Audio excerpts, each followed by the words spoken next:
Assalamualaikum warahmatullahi wabarakatuh. Halo teman-teman semua, apa kabar?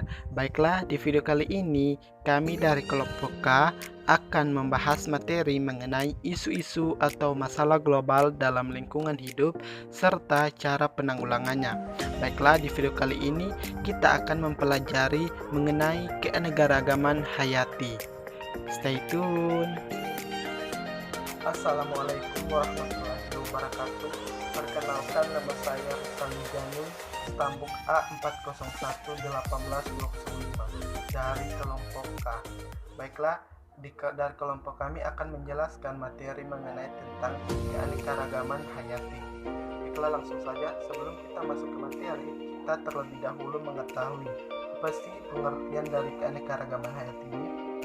Keanekaragaman hayati ini adalah keanekaragaman organisme yang menunjukkan keseluruhan atau totalitas variasi gen, jenis, dan ekosistem.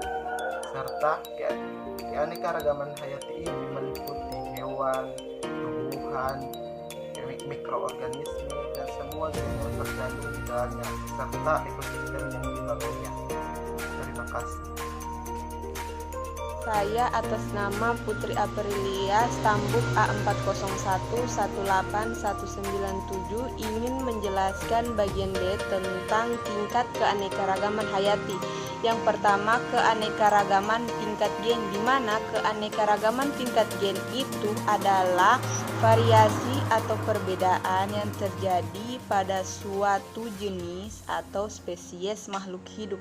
Kedua itu keanekaragaman tingkat jenis atau spesies, di mana keanekaragaman jenis atau spesies adalah perbedaan yang dapat ditemukan pada komunitas atau kelompok berbagai spesies yang hidup di suatu tempat. Tiga, keanekaragaman tingkat ekosistem, di mana ekosistem terbentuk karena berbagai kelompok spesies menyesuaikan diri dengan lingkungannya. Kemudian terjadi hubungan yang saling mempengaruhi antara spesies. Perkenalkan, nama saya Atira Permata Delima, stambuk A401181209. Pada bagian ini, saya akan menjelaskan mengenai fungsi dan manfaat keanekaragaman hayati di Indonesia.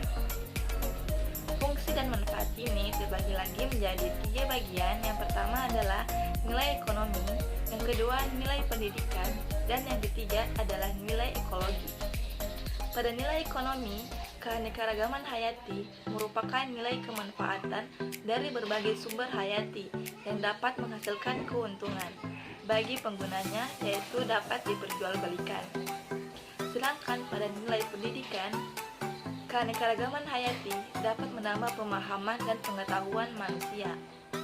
Dan untuk nilai ekologi, keanekaragaman hayati dapat melindungi terhadap kerusakan lahan karena akar tanaman akan melindungi tanah dari kerusakan. D. Faktor penyebabnya menghilangnya keanekaragaman hayati. Yang pertama, hilangnya habitat. Yang kedua, pencemaran tanah, udara, dan air. Yang ketiga, perubahan iklim. Yang keempat, eksploitasi tanaman dan hewan. Yang kelima, masuknya spesies pendatang. Yang keenam, industrialisasi pertanian dan hutan. Selanjutnya, pada bagian usaha pelestarian keanekaragaman hayati. Pada usaha pelestarian ini terdapat 2 jenis pelestarian. Yang pertama adalah pelestarian secara in situ, artinya pelestarian sumber daya alam hayati yang dilakukan di habitat asalnya. Sedangkan yang kedua adalah pelestarian secara ex situ, artinya pelestarian sumber daya alam hayati yang dilakukan di luar habitat aslinya atau dipelihara di tempat lain.